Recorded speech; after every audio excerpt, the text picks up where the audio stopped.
mexicano colonial cuestionó estructuras de poder desde la filosofía política, sentando bases para debates epistemológicos del poder supremo de un Estado sobre su territorio y población, es decir, lo que hoy conocemos como soberanía, así como los derechos de las personas, que actualmente conocemos como derechos humanos. De esta manera, retomando la gran exposición del doctor Quijano, ahora daremos paso a la lectura de la semblanza de la doctora Amalia Xochitl López Molina, que es doctora, maestra y licenciada en Filosofía por la Facultad de Filosofías y Letras de la UNAM. Ha acreditado 11 diplomados, más de 50 cursos de formación profesional y 20 de formación pedagógica. Formó parte del programa de apoyo a la actualización y superación del personal docente de la UNAM e hizo la especialización en programación neurolingüística. Es profesora de la Facultad de Filosofía y Letras desde 2001, actualmente con el nombramiento de tiempo completo titular B. Ingresó como profesora de la Escuela Nacional Preparatoria en 1992. Fue profesora invitada en la Universidad Autónoma de Madrid en 2023 y 2024, en la que impartió cursos de filosofía mexicana. En la Facultad de Filosofía y Letras ha impartido las materias de Filosofía en México, Problemas de Filosofía en México y Latinoamérica, Seminario Optativo, principalmente sobre filosofía mexicana, seminario y también seminarios de tesis 1, seminario de tesis 2, Historia de la Filosofía, textos filosóficos, entre muchas otras asignaturas. Forma parte del Sistema Nacional de Investigadores y centra sus estudios en los proyectos sobre historia de las ideas en México y sus tradiciones filosófico-políticas. Es fundadora del Seminario Permanente de Filosofía Mexicana, fue integrante del Consejo Directivo Fundador del Observatorio Filosófico de México y ha presidido tanto la Asociación Filosófica de México como el Círculo Mexicano de Profesores de Filosofía. Entre sus más recientes publicaciones se encuentra el libro Tradición Humanista y Republicana e Iberoamericana de la Escuela de Salamanca al México Independiente, publicado en 2023. Bueno, esta es una breve semblanza de la doctora Xochitl, que hoy tenemos el lujo de que nos acompañe con esta ponencia. Le recordamos que tiene el uso de la palabra hasta la 1:30, doctora, para poder pasar después a la sesión de preguntas y respuestas. Adelante, doctora, bienvenida. Muchísimas gracias, muy buenos días a todos. Bueno, buenas tardes. Agradezco mucho la invitación que me han hecho en el espacio de cultura y, por supuesto, en la Cámara de Diputados. Y también agradezco mucho la apertura que están teniendo. Sabemos que hay un interés muy especial por los debates contemporáneos sobre la filosofía, sobre el humanismo mexicano, que pertenecen obviamente desde hace muchos años a todo lo que hemos estudiado como filosofía mexicana, y les agradecemos mucho la escucha y también pues sí les pido desde ya la apertura hacia muchas de las opiniones que estamos virtiendo, porque efectivamente tenemos muchos años investigando sobre filosofía mexicana, los tres ponentes que estamos participando aquí, y muchas de las cosas que hemos encontrado en realidad ponen en debate los prejuicios o presupuestos que durante muchos años, y estoy hablando de casi todo el siglo XX, se han tenido acerca de la independencia, acerca del humanismo, acerca de la conquista, ¿no? Y entonces hemos formado un grupo muy importante en el Seminario Permanente de Filosofía Mexicana, que ha cumplido ya 16 años de trabajo constante, cada quincenalmente, y en ese seminario hemos debatido muchísimas cosas, entre ellas todo esto que tiene que ver como en el humanismo mexicano, y les voy a presentar ahora. Por desgracia tenemos un tiempo muy, muy breve, porque realmente ahora que lo estuve pensando, si tuviéramos que hacer un seminario sobre humanismo mexicano, seguramente nos tardamos todo un semestre, ¿no? O más, porque es amplísimo. Estamos hablando de desde que llegaron los españoles, más de 5 siglos, pero también, y coincido ahí con el doctor Ambrosio, podemos hablar de humanismo mexicano desde los pueblos originarios mayas y nahuas, ¿no? antiguos, y de hecho ese es un punto importante de inflexión para el humanismo mexicano y lo vamos a ver. Entonces, les agradezco mucho a todos por su escucha, les agradezco mucho a todos también por la apertura y agradezco mucho la invitación también al doctor Ambrosio Velasco, que fue el organizador de este seminario. Voy a compartir pantalla. Les ofrecía una disculpa de antemano porque voy a hablar de 3 siglos súper apretadamente, ¿no? Entonces, si tienen alguna duda, que por ahí se quede, la, la apuntan y ya me irán diciendo para que les la pueda ampliar un poquito más. Y justamente es posible que diga muchas cosas en las que ustedes no están de acuerdo porque no las estudiaron, ¿no? Pero lo voy a intentar fundamentar con todo lo que traigo. Entonces, voy a compartir pantalla. Este, a ver, espérenme porque no está mi texto.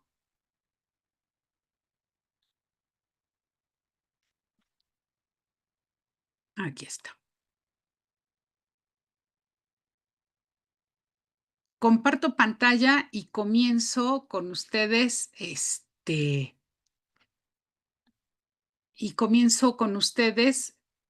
platicándoles un poco de qué se trata todo esto. Les comento que efectivamente, cuando estamos hablando del humanismo mexicano, yo también comparto la idea junto con el doctor Ambrosio Velasco de que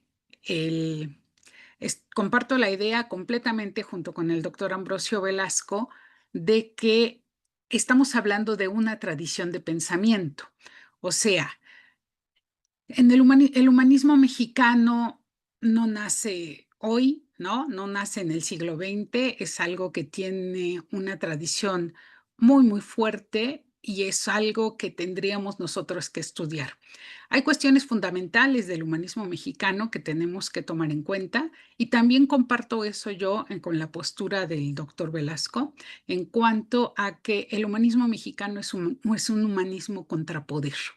Es un humanismo que está luchando por el reconocimiento del otro, el reconocimiento del hombre específicamente, y ahí es donde se genera una propuesta muy interesante específicamente del indio americano.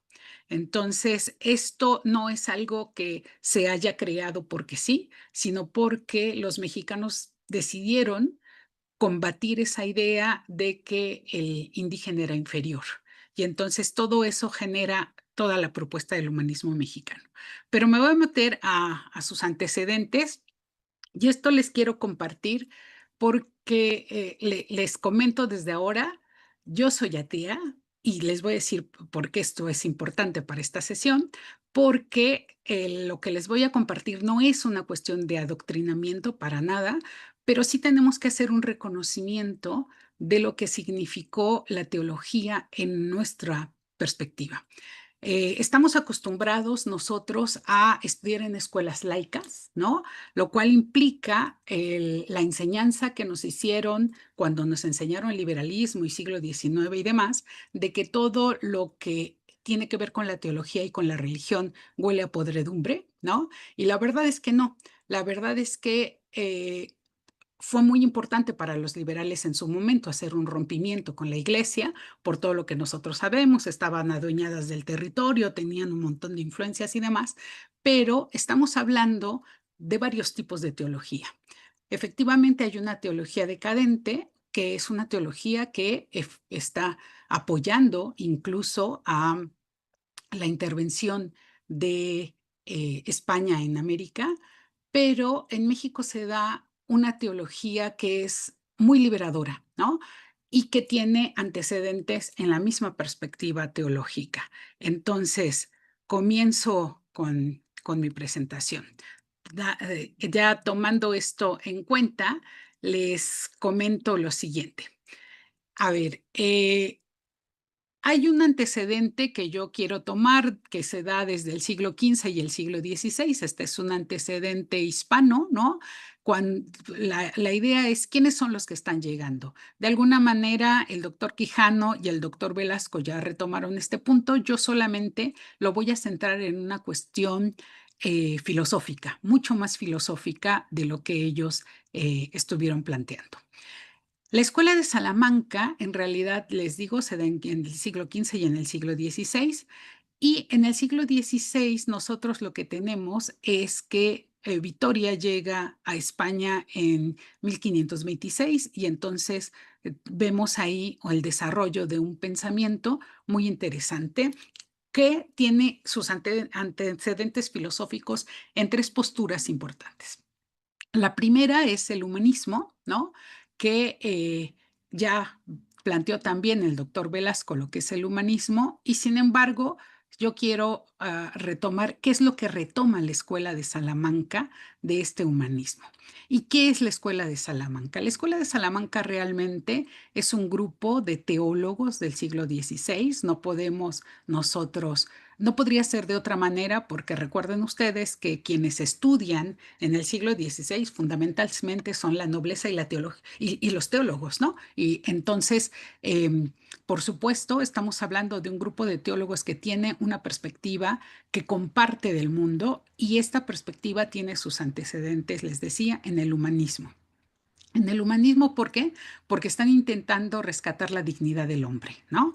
Les importa ante las críticas que el papado en algún momento había tenido, que esto también tiene que ver con una cuestión filosófica previa, ante las críticas que el papado había tenido de que del hombre solo salen porquerías y demás.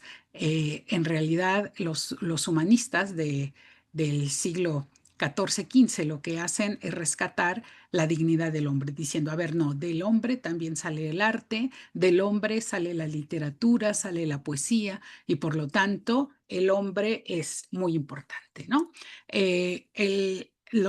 En este humanismo también se rescatan las lenguas clásicas, el griego, el latín, y desde aquí yo preguntaría, ¿habría otras lenguas clásicas? ¿No? Eso va a ser muy interesante para los herederos de la Escuela de Salamanca.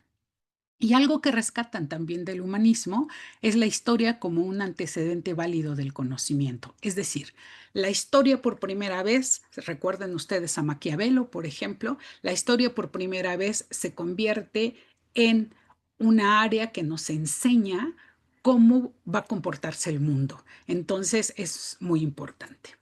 Ahora, del tomismo, estos tres, humanismo, tomismo y nominalismo, son los antecedentes filosóficos de la Escuela de Salamanca, por los que la Escuela de Salamanca crea una propuesta específica.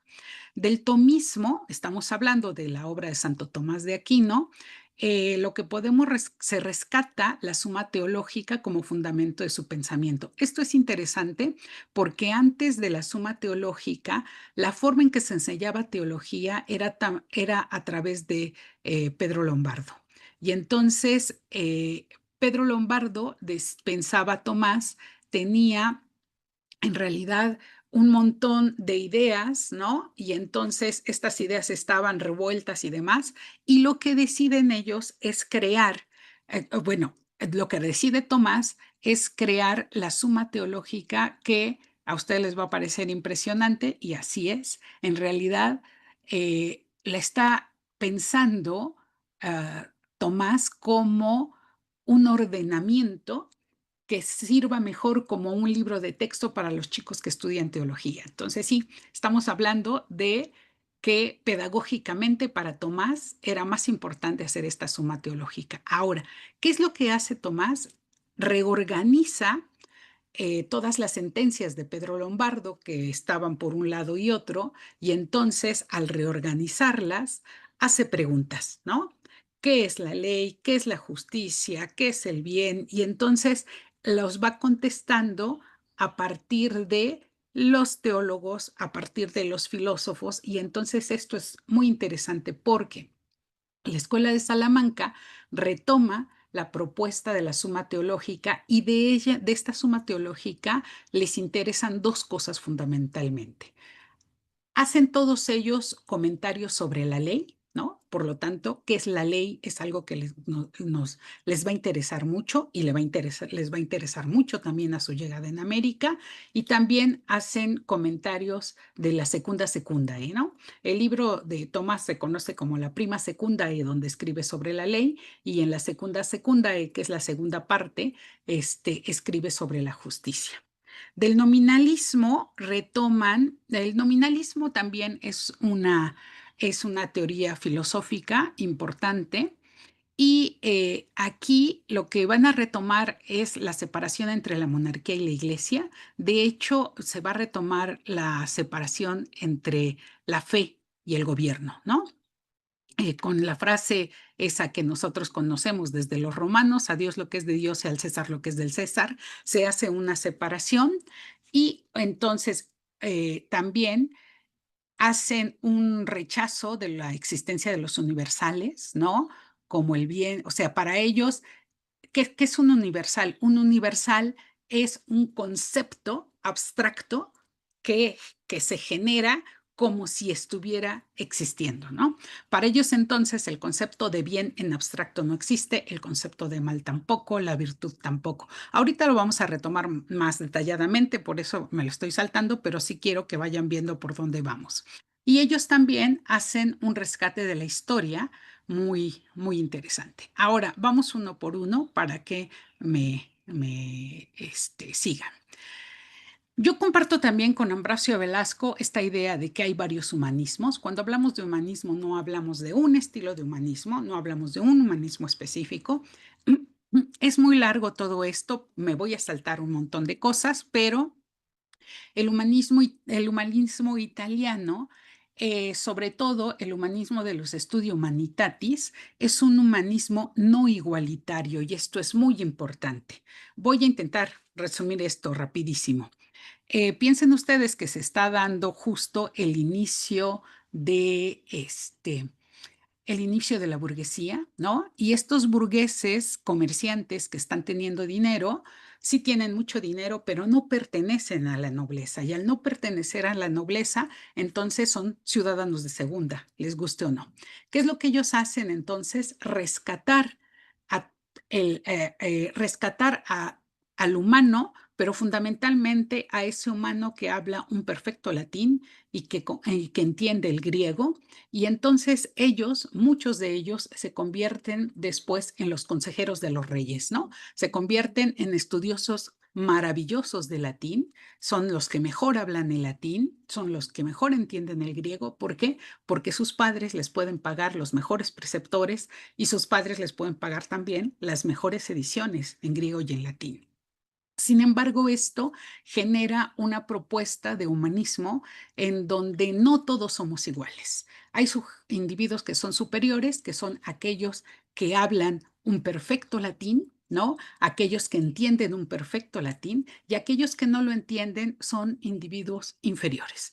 De hecho, este grupo de humanistas los pensaría como unos bárbaros, ¿no? Esto y que se repite también de Aristóteles, de los griegos, esa cuestión de que aquel que no habla un perfecto griego barbarea, en el sentido de hace barbar, de ahí viene bárbaro, y entonces todos aquellos que no hablan un perfecto latín se convierten en bárbaros. Y estamos hablando, pues sí, de los que están fuera de italiano, también muchos de los que no aprendieron ese latín perfecto.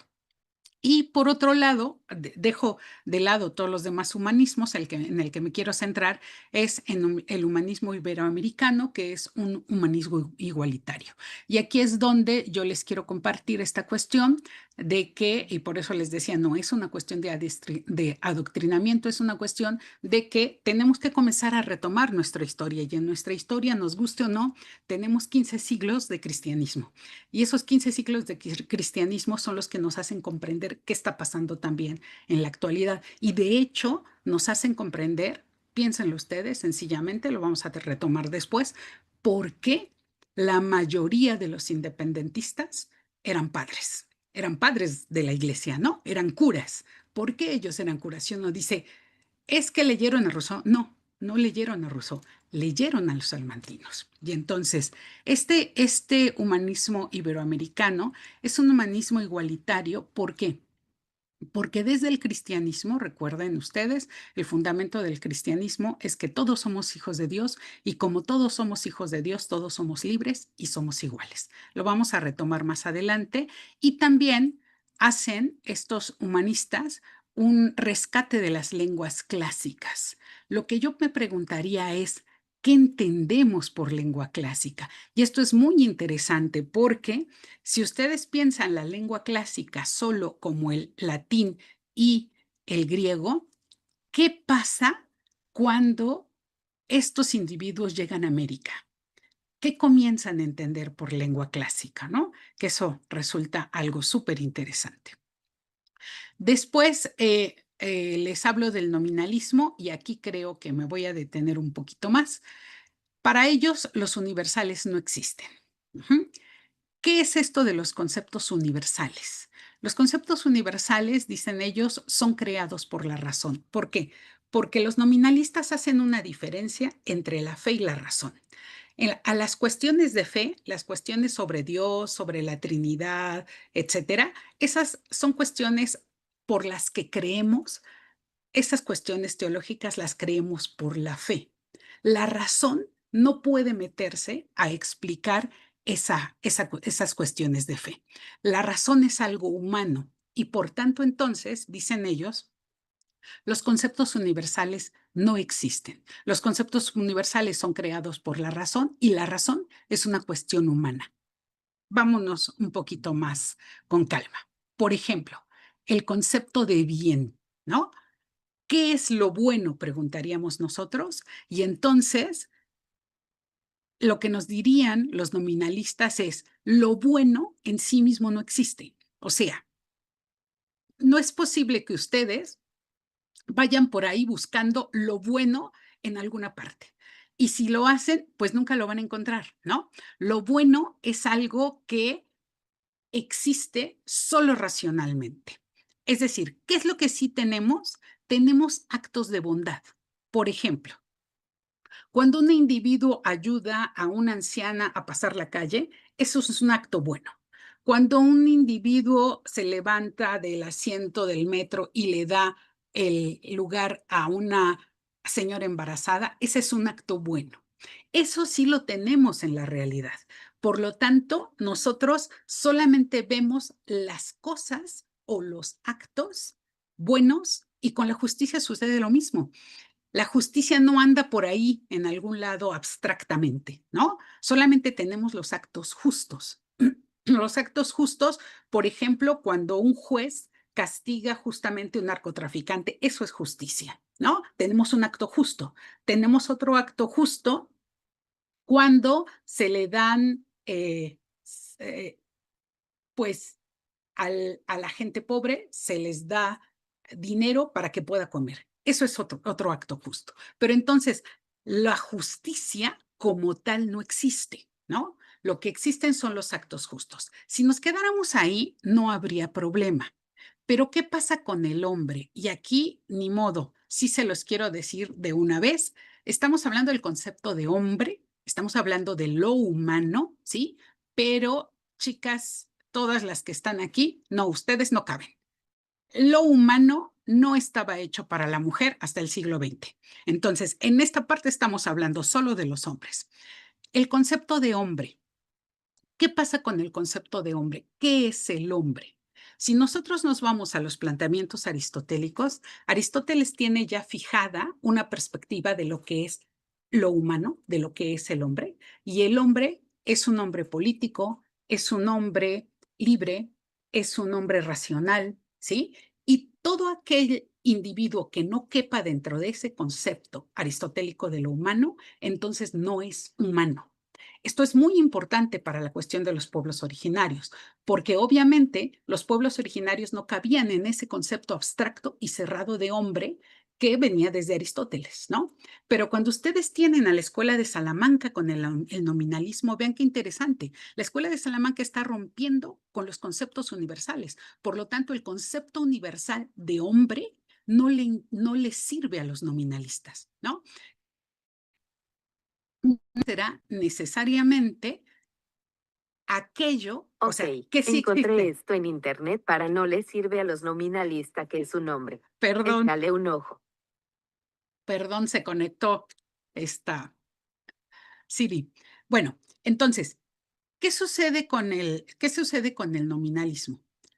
Perdón, ¿qué sucede con la cuestión del hombre? El hombre es en realidad un concepto fundamental, pero estamos hablando de un concepto no abstracto. Si nosotros comenzamos a pensar en este concepto no abstracto, ¿quién cabe dentro de ese concepto? Fíjense qué interesante, porque si la justicia, por ejemplo, se va a hacer por cada un acto justo, o sea, el concepto de justicia se crea por la razón, por los actos justos, piensen ustedes cómo el concepto de hombre se va a crear, ¿sí? De lo humano, se va a crear a través de la existencia práctica y fáctica de cada hombre. Si ustedes se quedan en Europa, pues no hay problema, porque todos los europeos tienen una forma específica de lo humano, de ser humanos. El problema es cuando esto llega a América, porque cuando llegan a América se enfrentan a un otro, completamente otro, que es el indio americano. Es decir, es un otro, es un algo que ellos no saben describir, muchos de ellos no saben si decir si esos otros que están encontrando son humanos o no son humanos. ¿Por qué? Porque no están ellos teniendo el concepto, el indígena americano no está conformando parte del concepto abstracto de hombre, ¿sí? Porque no saben si tienen razón, porque su razón es diferente, no saben si están escribiendo porque su escritura es diferente, no saben si tienen una política porque su política es diferente, y para unos de ellos fue muy fácil decir, pues en realidad lo que sucede es que no tienen política, ¿no? Es que no son humanos, es que no saben escribir. Y entonces otros de ellos, como fueron la Escuela de Salamanca, lo que deciden es decir, a ver, señores, los americanos sí forman parte de lo humano, sí son hombres, porque aunque no estén estableciendo esta perspectiva definitiva de lo que nosotros pensaríamos como lo humano, ¿no? Sí tienen otra forma diferente de ser hombres. Tienen una forma diferente de hacer política, tienen una forma diferente de escritura y esto los hace hombres. Ven entonces cómo justo el nominalismo le sirve para romper esta cuestión de lo que sería el hombre, lo humano.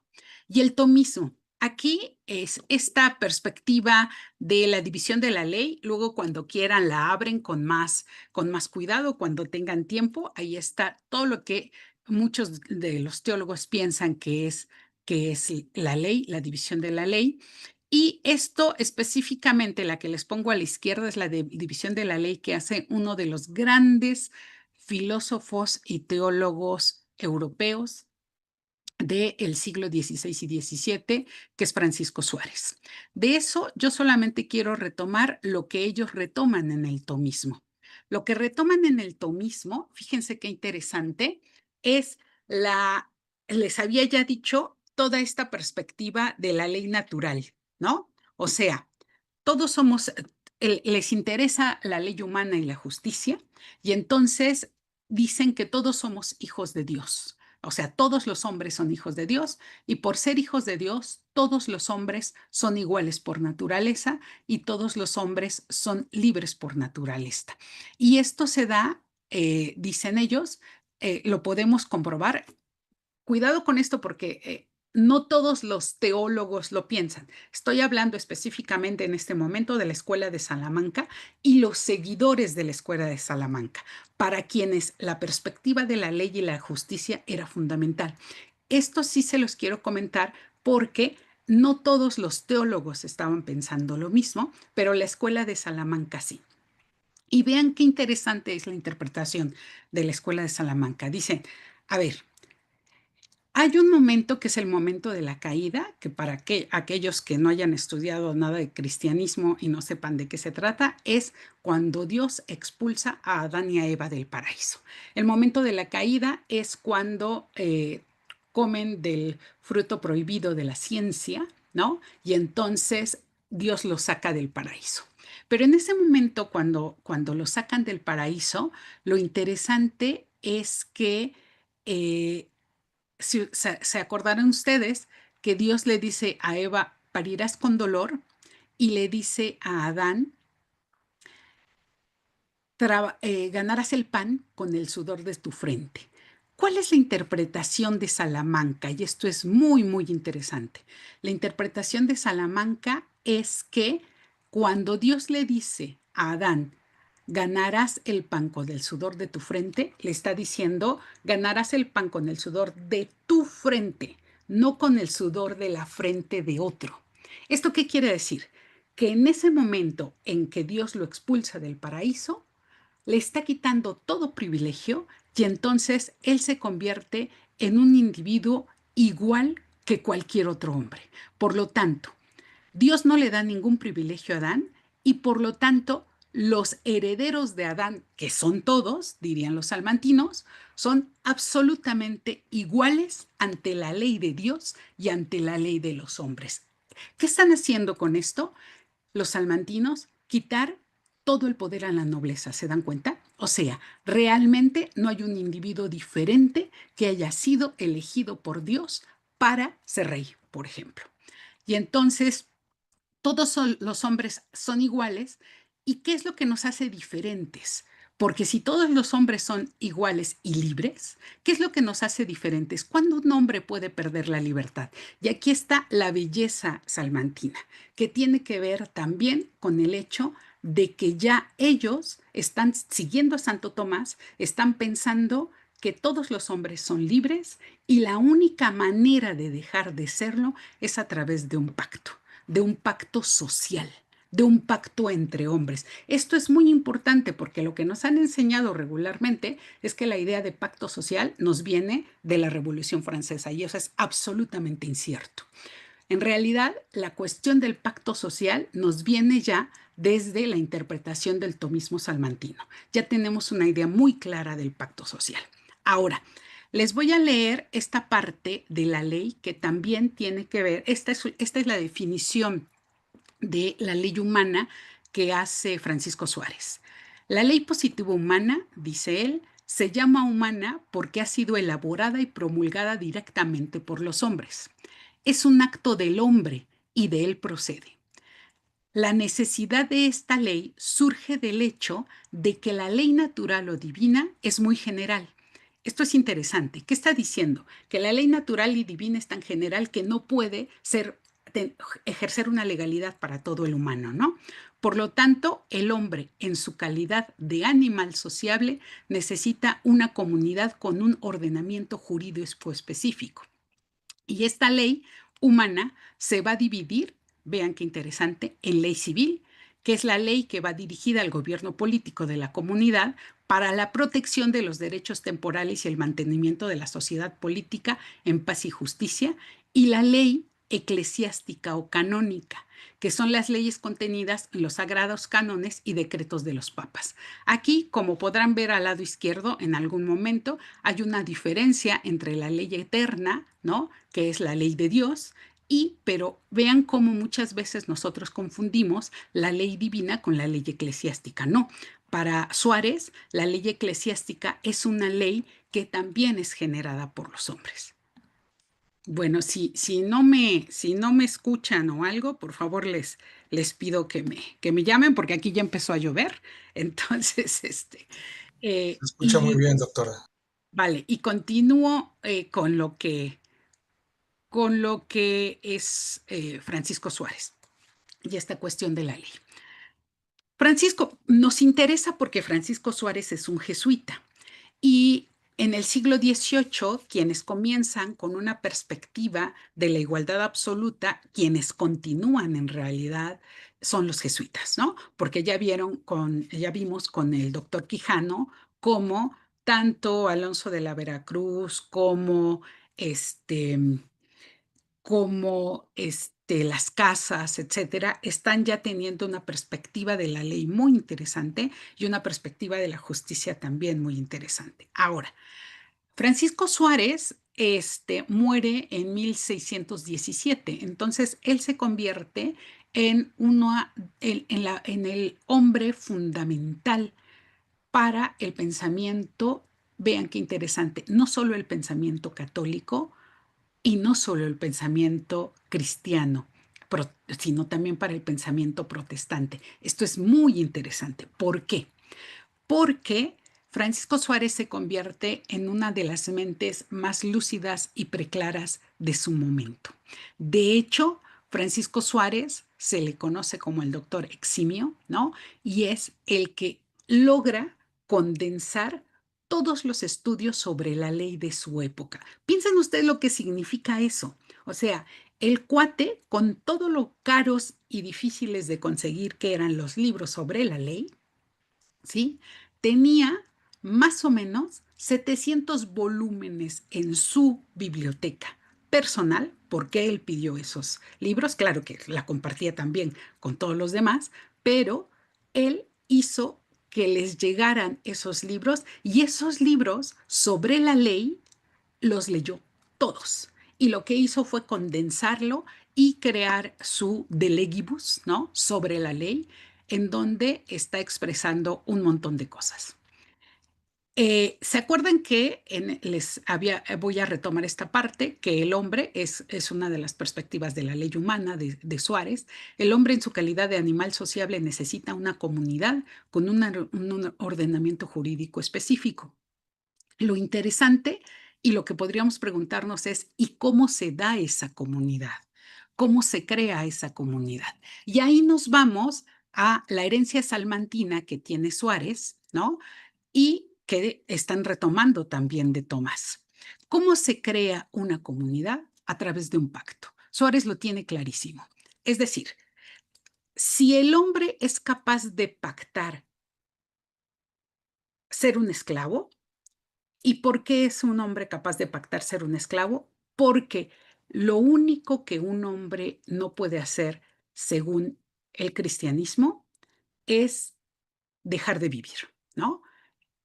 Quitarse la vida es impresionantemente castigado y de hecho es la única cuestión que por ley natural los hombres y por ley divina los hombres no podemos hacer.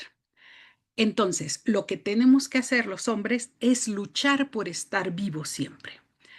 En ese sentido, piensen ustedes que cuando un individuo es incapaz de mantenerse e incapaz de mantener a su familia porque se perdió su cosecha, porque se acabó su cosecha, etcétera, en ese momento, dice Suárez, es cuando este hombre va a poder pactar con otro, ¿sí?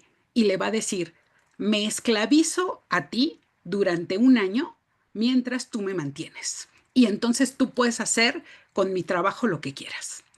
Y entonces eso es un pacto social, es un pacto entre un hombre y otro, ¿sí? Para poder sobrevivir. En realidad, la única manera de perder la libertad es cuando queremos sobrevivir. Y entonces, por eso se da la esclavitud, ¿no? La esclavitud, entonces, desde la perspectiva de la Escuela de Salamanca, no es natural, es un pacto. Y entonces, además, por eso entonces la comunidad, dice Francisco Suárez, se va a crear por medio de un pacto social. Es decir, lo que hace Dios no es decirnos, tú vas a elegir un rey, ¿no? Lo que hace Dios es ponernos la racionalidad y hasta ahí se queda Dios. Y esto es muy interesante porque Suárez lo que hace es liberar a Dios y decir, a partir de ahí, el hombre, desde su racionalidad, ¿sí? Va a decidir su futuro. En esta racionalidad, lo que sí sabe el hombre por ley natural es que tiene que hacer un ordenamiento específico, que es una comunidad. ¿Cómo va a ser esa comunidad? Dice, puede ser de muchas maneras. La mejor manera, dice la manera más fácil es que sea una comunidad democrática. ¿Por qué? Porque todos los hombres, esa es la primera, porque todos los hombres se van a juntar para elegir un gobierno, ¿no? Y entonces se va a crear esta comunidad por medio de un pacto entre todos los hombres, primero para elegir un gobierno, una forma de gobierno, y después para elegir a quién se le va a dar el poder en ese gobierno. Vean entonces cómo esta idea ya del pacto social la tenemos perfectamente clara en la teología cristiana, la tenemos perfectamente clara ya desde el siglo XVI. Y entonces, estos puntos que les estoy poniendo aquí son precisamente puntos en los que Suárez está coincidiendo, por ejemplo, con John Locke, para que vean que Locke no se lo inventó. De hecho, Locke leyó a Suárez. En el libro este que, que he publicado recientemente, La tradición humanista y republicana en Iberoamérica, justo hago un análisis muy detallado viendo cómo coinciden a tal grado que yo podría decir que Locke está copiando a Suárez. O sea, porque Suárez escribe primero y a Locke le interesa retomar esta perspectiva porque no tiene tanto tiempo para escribir porque está en medio de una guerra. Entonces, qué hace Suárez? Rechaza la monarquía absoluta, por lo que les dije, ¿no? Si los hombres son hombres iguales, la monarquía no es natural. La monarquía es creada por medio del pacto social. Y entonces, la monarquía absoluta es algo que solo la sociedad puede decidir si le da el poder absoluto o no a un gobernante, ¿no? Pero aún en el momento de que se le da el poder a un gobernante, el hombre, acuérdense, por la cuestión teológica, no puede dar su vida por otro. Obviamente también piensa que, como les había dicho, la sociedad política es una sociedad que se crea en comunidad por un pacto. La ley natural nos permite pensar entonces que somos libres e iguales y algo fundamental para los salmantinos y que es lo que genera una idea muy interesante es que el bien del poder político es el bien común. O sea, la finalidad de un poder político es el bien común. Hay esta idea del consenso, que del doble pacto social. El primer pacto es el pacto que se da entre los hombres para crear una sociedad y el segundo pacto es el pacto que esta sociedad crea con un rey o con un gobernante específico. Y también lo que él tiene es esta perspectiva de que el poder despótico y la tiranía deben ser atacadas. Es decir, no se puede pensar en que un rey mate sin ninguna justificación a un hombre o en que un rey mande matar a un hombre porque el hombre puede defenderse. Acuérdense que los hombres pueden defender su vida y entonces el hombre puede defenderse y puede quitar y puede matar a un rey, ¿no? Si este rey está intentando quitarle la vida de una manera injustificada. Por lo tanto, incluso el rey o cualquier tipo de gobernante tendría que justificar adecuadamente por qué se le va a quitar la vida a alguien. Y si esto no se justifica adecuadamente, el hombre tiene la libre defensa, la defensa propia, ¿no?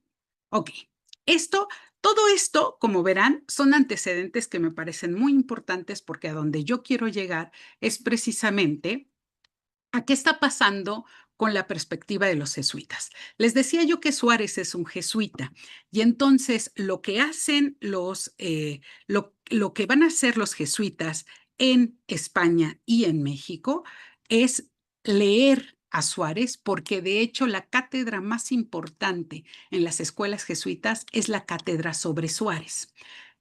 Eso nos enseña que entonces todo lo que fue siglo XVII y XVIII Las escuelas jesuitas enseñaron la perspectiva de Suárez. ¿Cuál perspectiva de Suárez? Esta perspectiva sobre la democracia, esta perspectiva sobre la ley que les estoy diciendo.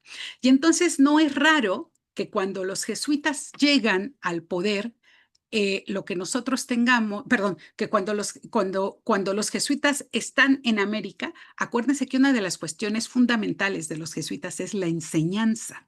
O sea, los jesuitas se dedican a enseñar, se dedican a abrir un montón de escuelas, tal cual lo hacen ahora. O sea, si ustedes se dan cuenta, hay un montón de escuelas jesuitas de primaria, secundaria y universidades, porque ellos desde siempre se generaron como una orden que se iba a dedicar a la enseñanza y a la pedagogía. Esto les sirve a los jesuitas para dos cosas. Por un lado, para tener una cercanía fuerte con los poderosos, con la gente que tiene el dinero, y por el otro lado, para tener una cercanía fuerte con los individuos que no tienen dinero. Y aquí quiero retomar también lo que vieron ustedes con el doctor Quijano. Si ustedes recuerdan, precisamente, yo coincido con él y coincido con Ambrosio Velasco también al respecto de que si hay algo que generó una diferencia radical en el pensamiento de México y en el pensamiento de estos individuos que vinieron con ideas españolas a México fue el acercamiento con los grupos indígenas. ¿Por qué? Piensen ustedes, Bartolomé de las Casas tiene una relación directa con los pueblos originarios y por supuesto que se da cuenta que los pueblos originarios piensan que tienen racionalidad y que tienen que designarse como seres humanos. Y dice, la única diferencia que tienen y por lo que probablemente pudiéramos llamarle bárbaros, dice Bartolomé, es simplemente porque no hablan nuestra lengua, ¿no? O sea, no están hablando español y no están hablando latín. Pero todo lo demás, con todas las demás perspectivas de barbarie, no cumplen los pueblos originarios. Y entonces, cuando Bartolomé se enfrenta a estos grupos que son inteligentes, que tienen política, que tienen escritura, etcétera, entonces no puede decir que no piensan. Piensen en otro, Alonso de la Veracruz. Alonso de la Veracruz que llega a México, en realidad el nombre de Alonso es Alonso Gutiérrez, y cuando pisa México, él se convierte en Alonso de la Veracruz. ¿Por qué? Porque el primer lugar que pisa de México es Veracruz. Y por lo tanto, entonces, él siendo Alonso de la Veracruz, él prefiere estar en el Nuevo Mundo, ¿no? Y retoma toda esta perspectiva de la ley y la justicia de los salmantinos. Ahora, vuelvo al siglo XVIII. En el siglo XVIII lo que estamos teniendo es a un grupo de jesuitas muy importantes, que son los jesuitas criollos mexicanos. Es importante mencionar esto porque en los jesuitas europeos y españoles no pasó lo mismo, porque ellos fueron defendidos cuando los expulsan en 1776. Fundamentalmente, los jesuitas europeos fueron defendidos por las clases altas, ¿no? En el poder en Europa. Pero en México y en América, quienes defendieron a los jesuitas no fueron las clases altas, fueron las clases bajas. Yo no se preguntaría por qué. A ver, ¿por qué los pueblos originarios o por qué los pobres o por qué los mestizos pobres están defendiendo a los jesuitas porque no quieren que se vayan? Pues porque los jesuitas tenían una perspectiva diferente a la perspectiva de muchos otros teólogos incluso, ¿no? Y esta perspectiva tenía que ver con cómo pensaban al hombre.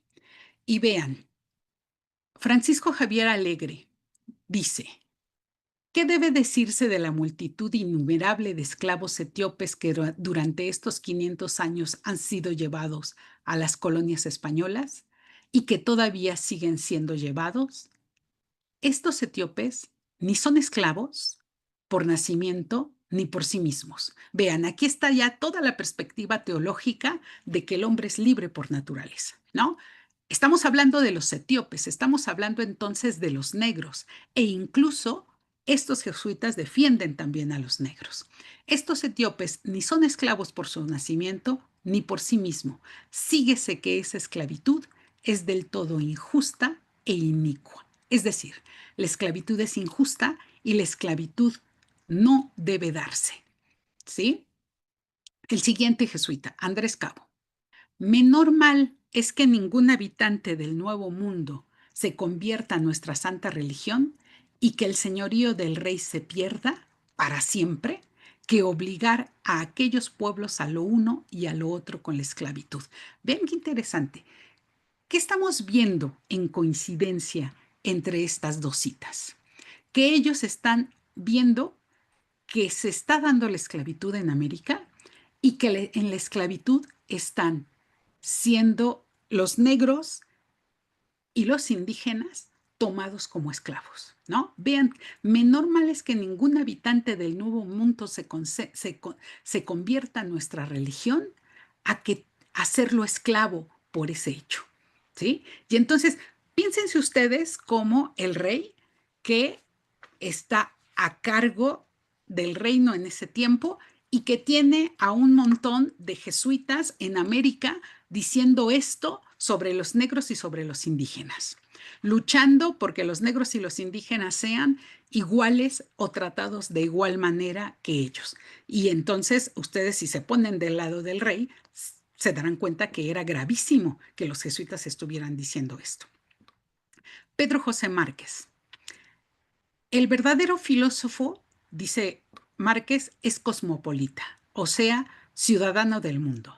Tiene por compatriotas a todos los hombres y sabe que cualquier lengua, por exótica que parezca, puede, en virtud de la cultura, ser tan sabia como la griega. Con respecto a la cultura, la verdadera filosofía no reconoce incapacidad en hombre alguno, o porque haya nacido blanco o negro, o porque haya sido educado en los polos o en la zona tórrida. Y aquí hay algo muy interesante, porque Márquez, además de estar planteando la cuestión de que no hay diferencia entre los blancos y los negros, ¿no? Está planteando que no hay diferencia tampoco en el lugar en donde vives. ¿Y esto por qué es así? Les voy a dejar de compartir un momento. ¿Esto por qué se da así? Justamente lo que nos parece muy interesante de los jesuitas es que ellos están viviendo una época en donde los expulsan de América, ¿no? Aun cuando se están ellos dando cuenta que la esclavitud no es una esclavitud por naturaleza, están defendiendo a los pueblos originarios, están defendiendo a los negros, ¿no? Pero es que justo a la par de la lucha que ellos están teniendo, hay una perspectiva en Europa que es una perspectiva que les va a lastimar mucho, y es el nacimiento de los naturalistas. Esto es interesante, el nacimiento de la ciencia. ¿Qué está sucediendo? Que hay un grupo de científicos que son conocidos como los naturalistas, y este grupo de científicos tiene una idea sobre el hombre americano. Vean, y aquí quiero yo comentarles la tesis que yo tengo y que tiene que ver con que el humanismo mexicano es un humanismo que surge como una propuesta radical, como una propuesta libre, ¿no? Es que no quiero decir libertaria porque voy a sonar a Milei, ¿no? Que ya nos robó el concepto de libertad, pero surge como una propuesta libre y como una propuesta, diría Carmen Rovira, antipoder, ¿no? ¿Qué significa esto? Que hay un grupo de individuos que están intentando justificar el poderío que tienen en Europa, diciendo que ellos tienen que quedarse, el poderío que tienen en América, diciendo que ellos tienen que quedarse en América porque los indios americanos se tienen que civilizar, porque no, si bien ya después de la polémica de Valladolid en 1550-51, se decide que sí son hombres, los americanos, ¿no? Pero que son hombres inferiores, son hombres que son como niños.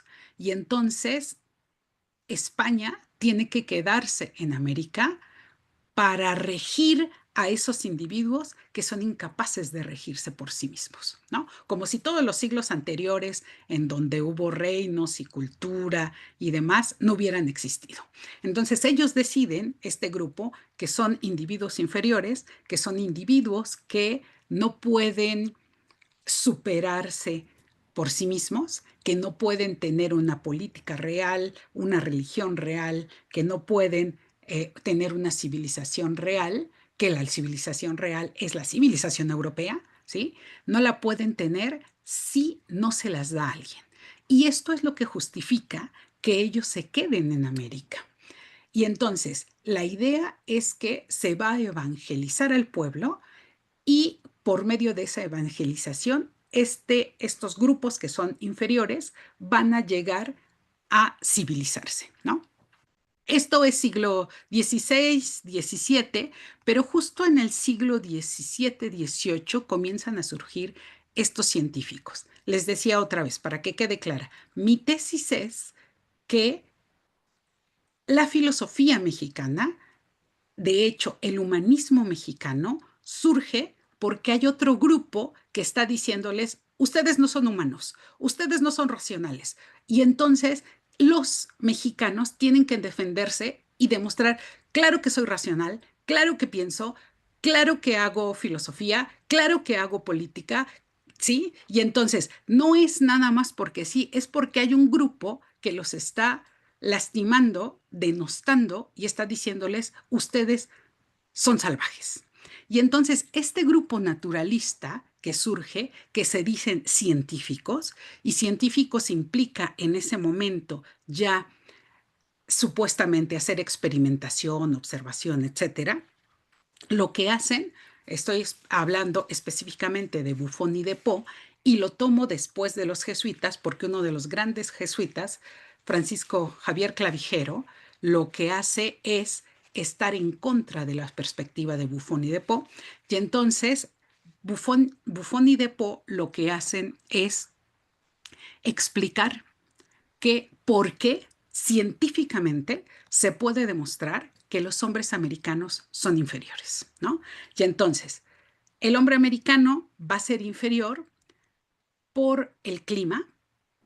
Ellos dicen, hay un clima terrible en América porque América está saliendo apenas.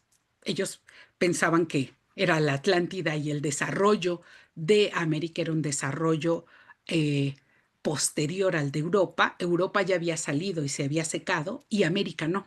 En América había un montón de pantanos y por tanto crecían un montón de bichejos y crecían un montón de alimañas y demás. Y eso demostraba que América estaba retrasada y que América era inferior. Y también eso se demostraba, según ellos, por el hecho de que los animales de América eran más pequeños que los animales de Europa. Esto dice, fíjense qué interesante, decía Buffon, nosotros los europeos tenemos los animales de grandes tamaños, ¿no? Tenemos al elefante, a la jirafa, y uno ahora piensa, ¿europeos? O sea, ¿de dónde sacan pues, esas barbaridades? Pero bueno, ellos, Buffon específicamente, decía que esos animales europeos grandes demostraban que en América no podían darse animales grandes porque había un retraso que tenía un factor específico en el clima. Y el clima era tan terrible en América que se había dado un montón de naturaleza y eso demostraba que los humanos eran inferiores en América porque no habían podido dominar la naturaleza. Ven qué interesantes son las propuestas, ¿no? Si el ser humano en América no había podido dominar la naturaleza, ¿sí? ¿Cuál es su concepto entonces de avance científico? ¿O cuál es su concepto de civilización? Su concepto de civilización es la destrucción de la naturaleza. No nos llamemos entonces ahora engaño pensando que los europeos van a querer salvar ¿qué? A ver, si su perspectiva del mundo es una perspectiva de destrucción de la naturaleza, por supuesto no la van a cambiar ahora y no la cambiaron antes. Entonces, su idea de progreso era dominio de la naturaleza. Y el no dominio de la naturaleza, ¿sí? Era el argumento genial para decir los americanos son inferiores, porque no piensan en dominar a la naturaleza, por lo tanto, no pueden ellos mismos desarrollar ese dominio y eso genera su inferioridad. Y fíjense cómo dice después Depo dice, y los americanos son inferiores en todo, ¿no? O sea, no piensan, no sienten, no tienen ni siquiera deseo por sus hembras y aún más dice, y de hecho tienen pequeños los órganos de la generación. Y entonces lo que nosotros vemos son una serie de prejuicios que se convierten en los prejuicios científicos del siglo XVIII. Ante estos prejuicios, bueno, y también otra cuestión importante. ¿Cuál es el problema con esta perspectiva? El problema fundamental es que Depo escribe justamente en el diccionario más importante de ese tiempo, de hecho en el libro más importante de ese tiempo, que sería el Google de su momento, ¿no? Que es la enciclopedia. En la segunda versión de la enciclopedia, lo que hace Depo es escribir todos estos prejuicios sobre América y entonces, ¿quiénes leen la enciclopedia? Si nosotros lo pensamos, todos leen la enciclopedia. O sea, los grandes intelectuales del siglo XVIII y del siglo XIX van a leer en la enciclopedia y van a creer que eso es absolutamente científico y absolutamente cierto. Desde esa perspectiva, entonces, los filósofos y pensadores del siglo XIX, obviamente, y del siglo XVIII, obviamente van a tener la idea de que el hombre americano es inferior. Y por eso encontramos las barbaridades que encontramos. Por ejemplo, a un Hegel diciendo que los americanos nunca van a pertenecer a la historia, ¿no? A Kant diciendo que todos los pueblos van a lograr ser libres, excepto los americanos, porque los americanos nunca van a poder tener una voluntad propia y como no tienen voluntad propia, entonces no alcanzarán la libertad, etcétera, etcétera. Todo esto se los quiero decir porque justo quien va a debatir con estos naturalistas es otro de los grandes jesuitas, Clavijero, en su libro Historia Antigua de México. Se los recomiendo, lo encuentran en Porrúa, es la mejor edición porque Clavijero tradujo, porque escribió su obra en italiano, porque ya estaba exiliado en Italia, pero después la tradujo al español y quien tiene los derechos de esa traducción es Porrúa. Entonces, la mejor edición es la de Porrúa porque está hecha y revisada por el propio Clavijero. Ahora, ¿qué es lo que hace en ese texto de la historia antigua de México? Pues justamente hablar. ¿Por qué la historia antigua? Porque está hablando de los mexicas, ¿no? Está lo que malamente conocemos como aztecas, que los aztecas recuerden que son previos a los mexicas, cuando ya están en México, Tenochtitlan, son mexicas, no aztecas.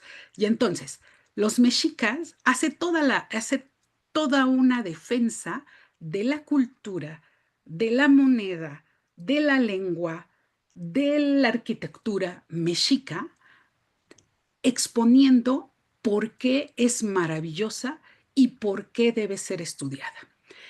Y aquí esto también, con esto respondo a esta idea de que en realidad lo que hace que el humanismo mexicano se convierta en un humanismo contrapoder es que estos humanistas lo que están haciendo es intentar rescatar al hombre americano como un otro completamente otro.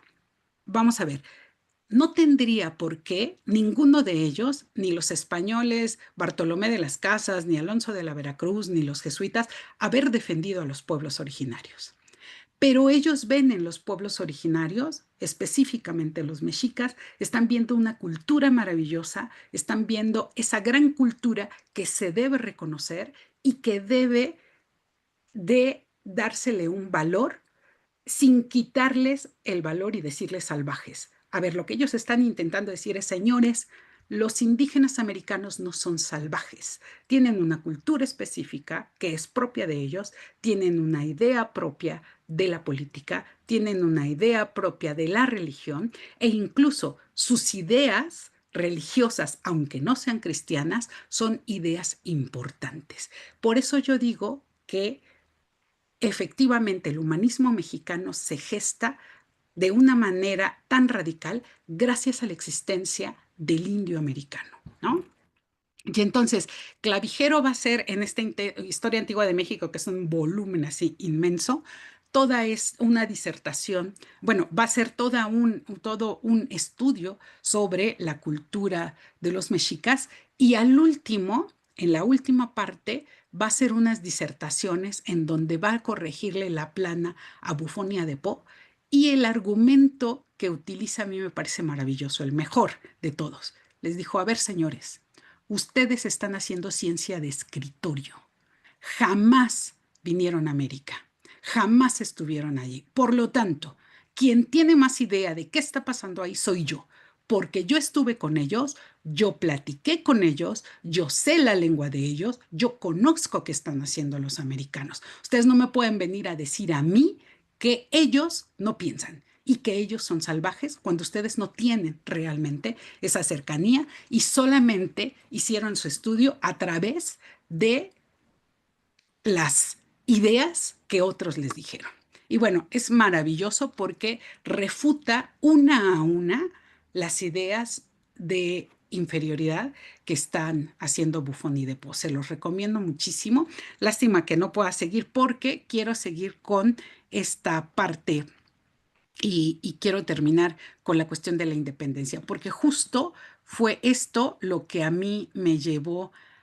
Fíjense que todo este estudio que les he compartido un poco es algo que yo empecé a desarrollar a partir de una pregunta que tuvo que ver con los independentistas mexicanos. Y aquí vamos a tirar otro de los mitos. La independencia mexicana no comienza en 1810, señores, comienza en 1808, porque las perspectivas teóricas más importantes de la independencia son las de 1808. Y entonces se los voy a demostrar con lo siguiente. Después de estos jesuitas, sí les voy a pedir que me digan 5 minutos antes para hacer un resumen, aunque sea muy apretado, ¿sí? Porque después de estos jesuitas, los jesuitas son los que comienzan a tener ya una idea de incluso de nación, ¿no? Vean, Clavijero, es muy interesante. Clavijero no le llama la historia antigua de la Nueva España, porque ese concepto ni les importaba, o no le llama la historia antigua de España, le está llamando la historia antigua de México. Ese es el nombre. Y entonces ya tenemos una perspectiva de lo mexicano, por lo menos que lo podemos ver en siglo XVII y siglo XVIII, y en siglo XVIII clarísimamente con los jesuitas. Y entonces, ahora, ¿qué está pasando? Pues que estos jesuitas, recuerden ustedes, fueron maestros porque a ellos les importaba la enseñanza y antes de que los expulsaran de aquí, fueron maestros de muchos de los independentistas. Quiero retomar algo. Recuerden que los jesuitas están siguiendo las ideas de Suárez. Por lo tanto, es casi obvio que los independentistas van a retomar las ideas políticas que tiene la teología. Y entonces ese rollo que nos han venido a vender de que la independencia no se hubiera, mexicana y americana no se hubiera podido llevar a cabo si no se hubiera dado antes la Revolución Francesa y la independencia de los Estados Unidos, son barbaridades. O sea, piensen ustedes, cuestiónense, ¿por qué los principales independentistas fueron sacerdotes? Pues justamente porque tenían esta perspectiva. Y solamente voy a retomar a dos de los grandes independentistas de 1808. Entonces, otra vez, podemos nosotros decir que la independencia, claro, la independencia armada comienza en 1810, pero la independencia ideológica, de donde se sacan las principales tesis, las tenemos en 1808. Y entonces, Rapidísimamente, hay una cuestión histórica que tenemos que tomar en cuenta, y esta cuestión histórica es que en 1808 se dan dos sucesos importantes. El primero es el levantamiento de Aranjuez en España y el segundo, el confinamiento de los reyes en Bayona. Aquí tenemos nosotros a Carlos IV y Fernando VII, ¿no? Que recordarán ustedes muy rápido. Carlos IV piensa que lo va a invadir Bonaparte. Piensen ustedes que es Bonaparte, ya que se había proclamado él mismo rey, es Bonaparte el gobernante más importante de Europa en ese momento. Carlos IV piensa que Bonaparte va a invadir España, y entonces comienza a preparar sus cosas para irse. Estaba en su casa de verano en Aranjuez. Y si algún día van a Aranjuez, se van a indignar muchísimo, porque efectivamente es un castillo precioso, lleno del oro de América, por cierto. Y entonces, él empieza a preparar sus cosas para irse de Aranjuez, y entonces el pueblo de Aranjuez se levanta en tumulto para no dejarlo ir. Antes de que lo linchen, lo que dicen no es, no, a ver, no se preocupen, yo le doy el trono a mi hijo, a Fernando VII, y entonces Fernando VII que se haga cargo. Resulta entonces que al siguiente día se da cuenta Carlos IV que no los invadió Bonaparte, y entonces le dice a su hijo, pues regrésame el trono, ¿no? Y entonces Fernando VII, un hijo que amaba a su padre, ya saben, un montón, le dice, claro que no te regreso nada, ya me hiciste rey y ahora te aguantas. Y entonces, así como sucede contemporáneamente, que todos van a ver al rey más poderoso para que les ayude, ¿no? Entonces, en este caso a Trump, todo el mundo corre a ver para que les ayude a hacer cualquier cosa, ¿no? Sucedió lo mismo con estos dos. Y uno va a llorarle a Bonaparte que le quiere quitar su trono al padre, y el padre le dice que su hijo no le quiere devolver el trono, y Bonaparte les dice, pues no se preocupen, vénganse a Bayona, y en Bayona resolvemos el problema. Y lo que sucedió es que los dos se van, no solo ellos solos, ¿no? Sino se van con toda su comitiva y todos los que los apoyaban, es decir, se llevan a toda la familia real, y Bonaparte los mantiene, se dice, en un discreto confinamiento. ¿Qué quiere decir esto? Que los apresa, ¿no? Y lo que hace es que hace que Fernando VII le regrese la corona a su padre Carlos IV, eso es la imagen que vemos aquí, y después él le da la corona a su hermano José Bonaparte, mejor conocido por los españoles como Pepe Botellas. Y esa es una cuestión muy chistosa que algún día les contaré, que tiene que ver con que José Bonaparte se negaba a tomar el vino eh, de España, y entonces reclamaba siempre el vino francés. Ahora, ¿qué pasa en América? En América se dan 4 juntas, las juntas del Cabildo Metropolitano. Esto es importante porque la principal lucha y la principal pregunta es, ¿qué es la soberanía? ¿Qué es la soberanía nacional? ¿No? Y les platico cada una de las juntas, y luego vamos a ver teóricamente qué estaba pasando. La primera junta se lleva a cabo el 9 de agosto de 1808, y en ella se jura lealtad a Fernando VII. Ojo con esto. Y esto no es solamente y esto es muy interesante, porque muchos de los que dicen que en realidad aquí no estaban pensando en la independencia y demás, lo están diciendo por esta jura de lealtad a Fernando VII. A ver, sí estaban pensando en la independencia, lo que no querían es que los mataran. Y entonces, claro, ¿por qué le juramos lealtad a Fernando VII? Porque Fernando VII, acuérdense, no es el rey, y ni siquiera es el rey legítimo en ese momento, ¿no? El rey legítimo sería Carlos IV, que da la corona a José Bonaparte. Ahora, ¿por qué Fernando VII? Porque Fernando VII no entregó voluntariamente el poder. Y entonces se le otorga plena confianza y autoridad al virrey Iturrigaray. Esto es muy importante, porque aquí hay un juego interesantísimo. Iturrigaray va a jugar un papel fundamental en todo esto. En la segunda junta es convocada por Iturrigaray, o sea, ya Iturrigaray, con toda la autoridad del Cabildo Metropolitano puede citar a juntas. Y entonces convoca Iturrigaray a junta el 31 de agosto. Esta junta se trata de 4 pliegos remitidos por la Junta de Sevilla que pedía ser nombrada y reconocida como soberana del reino. Es decir, ¿qué implicaba que fuera la soberana del reino? Reino implicaba que iba a tener el poder soberano como si fuera el rey mismo, ¿no? Pero además implicaba que a ella le iban a dar el dinero y todo el oro que salía de América. La tercera junta se efectuó el 1 de septiembre y esta es muy importante porque en ella sus integrantes debaten para resolver el problema de la soberanía en caso de que falte el rey. Porque, a ver, ¿le vamos a entregar nuestra soberanía a otra junta, de verdad? ¿O lo que queremos es quedarnos nosotros con esa soberanía?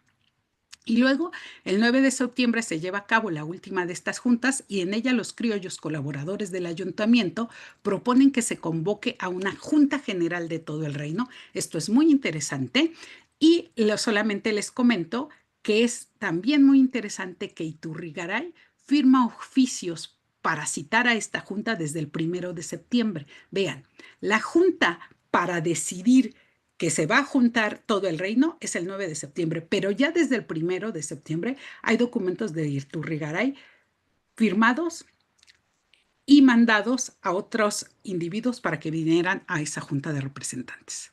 Con lo cual, Iturrigaray ya estaba pensando, sí, efectivamente, y muy probablemente ser nombrado rey o ser nombrado el encargado. Hay 2 individuos que son súper importantes. El primero es Primo de Verdad, ¿no? Y Primo de Verdad dice que hay un estado de naturaleza y un pacto social. Igual que Talamantes, Villarrutia y Azcárate, suponen un estado previo a la organización de la sociedad. En dicho estado de naturaleza, el hombre es reconocido como un individuo tímido y acosado por las fieras, aunque, por ejemplo, Primo Verdad nunca explica la razón por la cual dicho hombre se convirtió en propietario, lo concibe con un ser con propiedades a quienes sus vecinos quieren desposeer.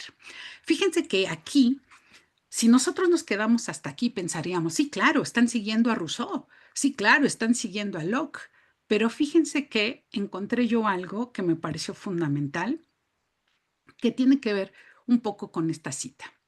En el origen del mundo, dice, los hombres no tenían un hogar fijo y vivían aislados y errantes como las fieras, sin otra preocupación que la de sustentarse y obedecer al grato instinto de procrear y educar a sus hijos. Y cuando vamos aquí decimos, esto es Rousseau, en el origen sobre la desigualdad entre los hombres, justamente el textito ¿no? En donde Rousseau nos está diciendo cómo pasó el hombre de un estado de naturaleza a un estado civil y casi, y vamos, yo decía, es Rousseau. Pues, ¿qué creen que no? Este documento fue un documento que yo encontré en un autor que se llama Juan de Mariana, otro jesuita, y lo escribió en 1599. Con lo cual, podemos nosotros suponer que Rousseau estudió a Mariana y también le plagió por lo menos esta parte de su libro, ¿no? Vivían los hombres con sosiego y sin ninguna grave preocupación, satisfechos con poco. Los frutos de los árboles, las manzanas silvestres y la leche del ganado bastaban para aplacar su sed y el agua de los arroyos para aplacar su hambre y el agua de los arroyos para saciar su sed. Es una cita casi textual de lo que Rousseau nos está diciendo en este librito. Entonces, les recomiendo que lo lean, pero a mí me sorprendió mucho porque dije, a ver, parece entonces que los jesuitas realmente tienen una perspectiva del mundo que están retomando los otros, y es obvio, si Suárez es el hombre más inteligente y más citado y más leído en el siglo XVII y XVIII, por supuesto entonces que todos estos que también fueron educados por jesuitas, ¿no? Tenemos, por ejemplo, a Descartes, educado por jesuitas, y tenemos a Leibniz y tenemos a muchos otros que lo que están haciendo es citar también a estos individuos, ¿no? Y entonces, ¿qué está pensando sobre el derecho natural? Dice él que gracias al derecho natural, los hombres buscan su conservación. El individuo pasa entonces de un estado de naturaleza a otro monárquico por medio de un pacto social entre el soberano y el vasallo. En la realización de este pacto social, el pueblo entonces lega su soberanía al rey. Y aquí una cita textual de Primo de Verdad. Los soberanos siempre han estado autorizados por Dios, que ha escogido al pueblo como instrumento para elegirlos, confirmándolos después en su autoridad y haciendo sacrosanta e inviolable sus personas. Y aunque no les ha dado a los hombres la facultad de derribar sus tronos, sí la de poner cotos a sus arbitrariedades y conservarlos en las terribles crisis en que suelen verse, como en los de interregnos, ya ordinario, ya extraordinario. ¿Qué es un interregno? Un entre reinos. Ustedes lo pueden ver un poco con el asunto del Papa. Cuando muere un Papa y se elige otro, ese sería un interpapas. Este es un interregno porque estamos entre un rey y otro, y justamente este es uno de los argumentos fundamentales, porque dice Primo Verdad que el interregno se da de dos tipos, como un ordinario y como uno extraordinario. Y es un interregno ordinario cuando solo falta el rey y se va a nombrar otro rey. Y es un interregno extraordinario cuando falta toda la familia real. Y entonces, dice, siendo el interregno un estado en el que se halla la república, sin príncipe que la gobierne y no intentando el pueblo mudar de constitución, cuando elige otro que supla por aquel, es consiguiente que en el entretanto deban nombrarse magistrados extraordinarios, désele el título que quiera dárselos, y estos han de constituirse o por nueva elección, o lo que sería más acertado, se han de señalar los que anteriormente se encontraban gobernando. Y aquí hay algo muy interesante, porque ¿quiénes eran los que se encontraban gobernando? Necesariamente, ¿sí? Ahí hay una polémica muy interesante. Los que se encontraban gobernando no eran los españoles, los que tenían el poder legítimo, y esto fue gracias a que Cortés, cuando llegó a América, juntó a todos y les dijo, denme el poder a nombre del rey, ¿no? Y entonces todos ellos eran el cabildo. Y entonces en toda esta discusión van a los criollos y los criollos van a estar luchando porque ellos, como cabildo metropolitano, fueron los primeros, la primera asociación política que se gestó en América. Y por lo tanto, ¿en quién va a refluir la soberanía? Dicen ellos, en nosotros, en el cabildo. Será por tanto...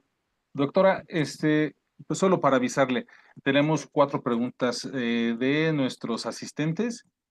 Yo creo que sería muy viable que continuara con su ponencia hasta las 13:45 y Ok, retomamos las preguntas para que tenga este tiempo en cuenta. Muchas gracias. perfecto. No se preocupe, yo voy a acelerar esto, pero quiero que vean que ve cómo para Primo Verdad es quiénes van a formar parte de esta junta de representantes, y él diría que si los diputados se proporcionan en razón de las personas que representan, formando una muy crecida parte los indios, es claro que debe triplicarse respecto a los demás cuerpos. Es decir, para Primo Verdad, los indios deben tener representantes en las juntas que van a decidir quiénes van a ser los nuevos gobernantes. Y dice él, ¿cuánto no contribuiría esto a conservar la suspirada unión de todos los americanos, y cuánto no alejaríamos por este medio la rivalidad y celos de unos y otros? Entonces se olvidarían los odiosos nombres de indios, mestizos, ladinos,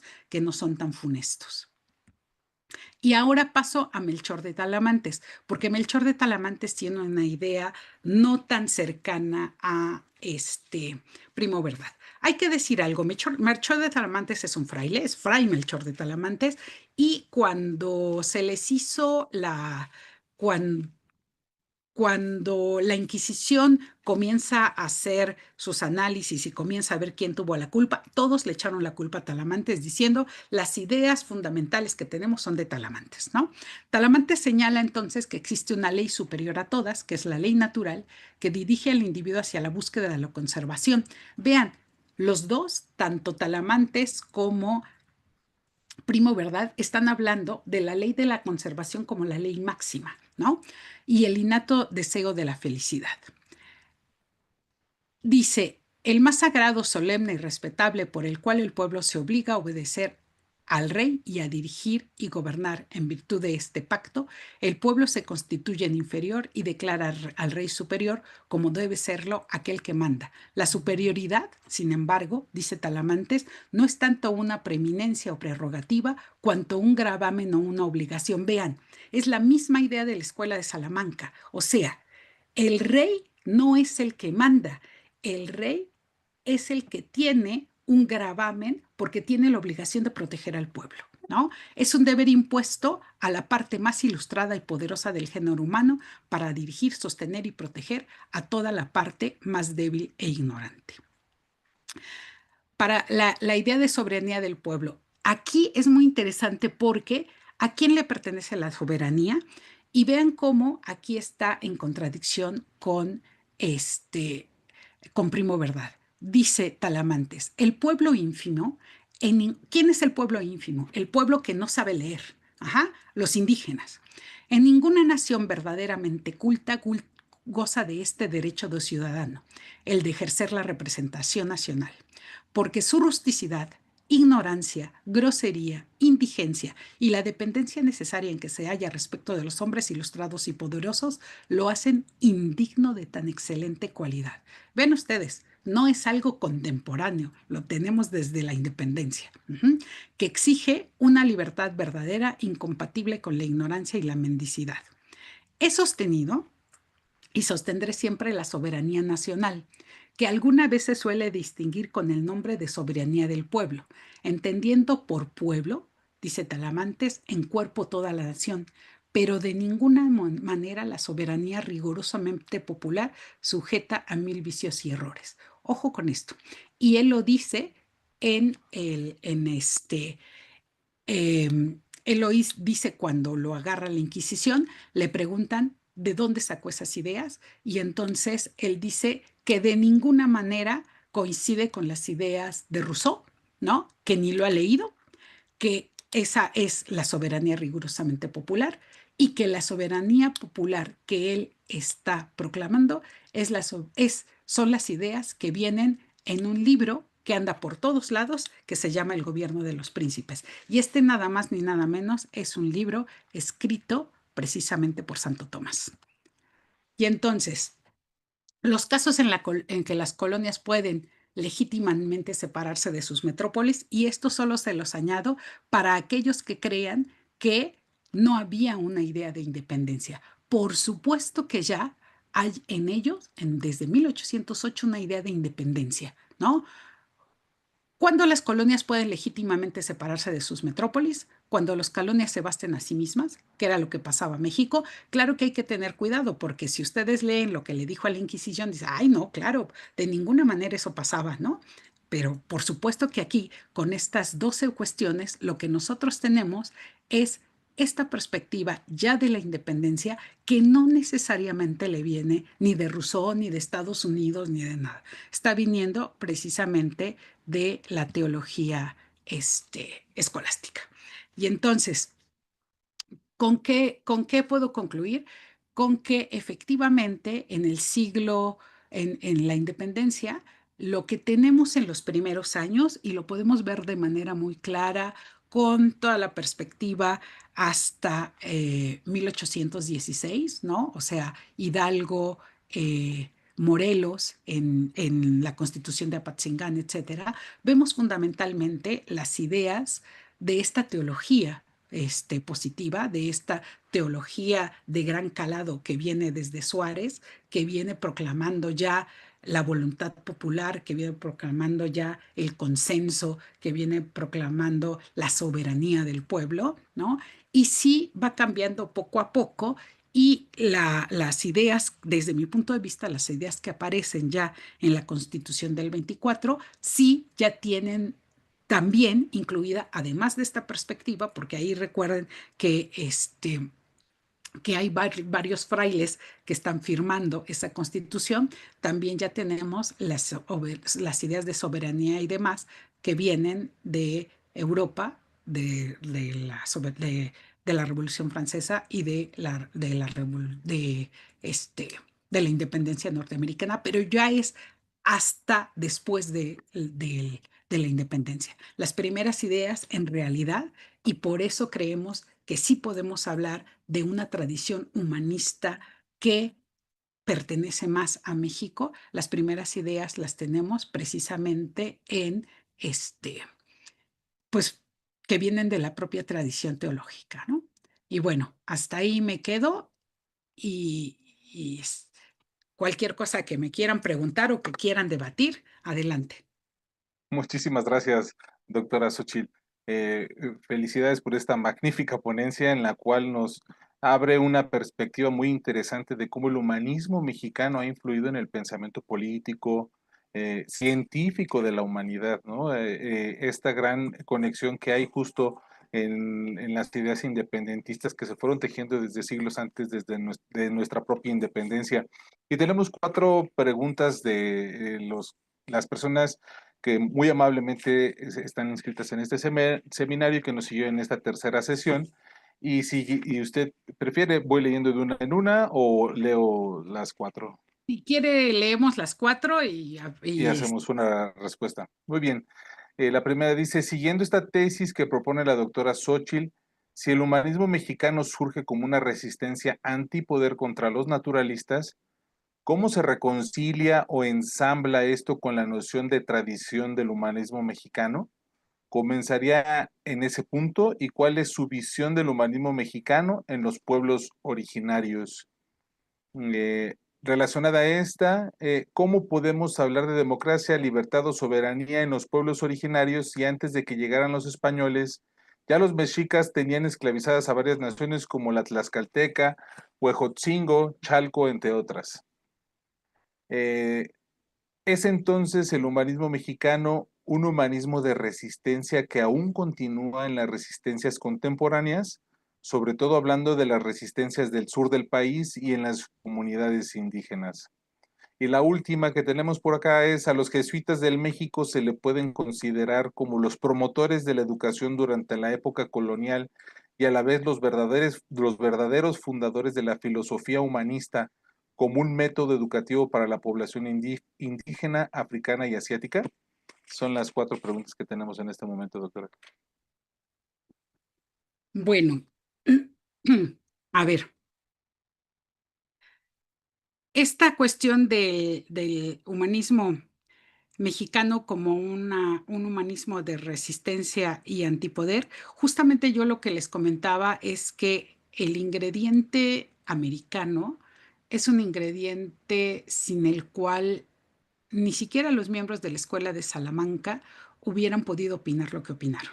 Es decir, el hecho de encontrarse a un otro, completamente otro, que no tenía nada que ver con ellos, les cuestiona sobre su propia vida, porque decir, a ver, todos los hombres somos iguales y todos los hombres somos libres, cuando yo vivo en el mundo europeo y no hay nada más allá, no tiene ninguna relevancia. Bueno, tiene relevancia, pero no la misma relevancia que tiene cuando yo me encuentro a un otro que yo no sé qué es. Piensen ustedes, están viniendo los europeos y están encontrando a individuos desnudos, cuando para ellos la desnudez era terrible, o sea, era parte del pecado más absoluto, ¿no?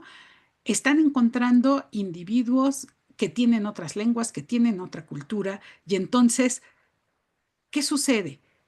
Que muchos de ellos deciden que esos no son humanos, que esos no se les puede considerar verdaderamente hombres, y entonces ahí esta se comienza una resistencia. Primero una resistencia efectivamente, pues, a ver, por escrito, lo que conocemos por escrito, ¿no? Es una resistencia de los españoles defendiendo a los pueblos originarios, pero no podemos dejar de lado también la resistencia que los propios pueblos originarios hicieron. Cuando se estaba debatiendo si el rey de España tenía o no que ofrecer una disculpa, etcétera, etcétera. ¿Se acuerdan de todo ese chisme? Lo que tendríamos que pensar es en lo siguiente. Incluso el doctor Ambrosio Velasco les enseñó una parte del Coloquio de los 12, ¿no? Del Coloquio de Doctrina Cristiana, en donde es el único documento que nosotros tenemos donde responden los pueblos originarios y los mexicas. Lo que les dicen es, hagan con nosotros lo que quieran, pero nosotros no tenemos por verdad a su Dios ni lo que nos están diciendo, y si eso implica que nos maten, mátenos. Ven qué interesante. Pregúntense algo. ¿Cómo es posible que ahora, en este momento, todavía dudemos cómo interpretar un códice? Si esto es así, es porque en algún momento se corta esa herencia que había y quiénes eran los que sabían cómo leer códices, los nobles. Pero los nobles eran también los mejores guerreros. Y entonces no podemos suponer que mataron a todos los nobles para evangelizar a los hijos. Esto es muy interesante, porque si la nobleza hubiera pervivido, nosotros ahora podríamos saber bien a bien cómo leer un códice. No lo sabemos. Y estamos hablando entonces de una matanza impresionante, de un genocidio impresionante de gran parte de la nobleza, y ahí no solo de la nobleza mexica, de la nobleza de todos los pueblos originarios, ¿no? Entonces, ¿por qué se convierte en una resistencia ante poder? Porque efectivamente, ¿quién está intentando implantar las ideas de que ellos tienen derecho a estar aquí? El poder monárquico. Y entonces, la escuela de Salamanca y los propios pueblos originarios también, en diferentes momentos, están haciendo una defensa en contra de ese poder que se quiere imponer, ¿no? Esto lo voy a unir un poco con esta cuestión de que este humanismo de resistencia, que en realidad está, ¿cómo se puede hablar de un humanismo de resistencia? Y la cuestión de si los mexicas tenían esclavizados o no a individuos. Sí, pero la manera de esclavitud era diferente y eso no lo podemos negar, ¿no? Piensen ustedes que la manera de imposición de cultura que hicieron los españoles fue una imposición de cultura de destrucción, tal cual lo piensan con la naturaleza, ¿sí?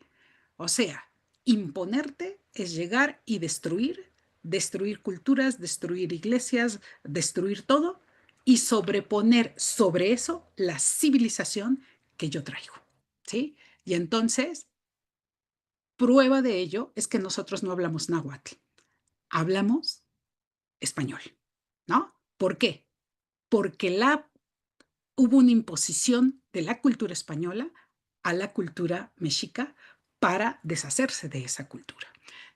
¿Cuál era la diferencia?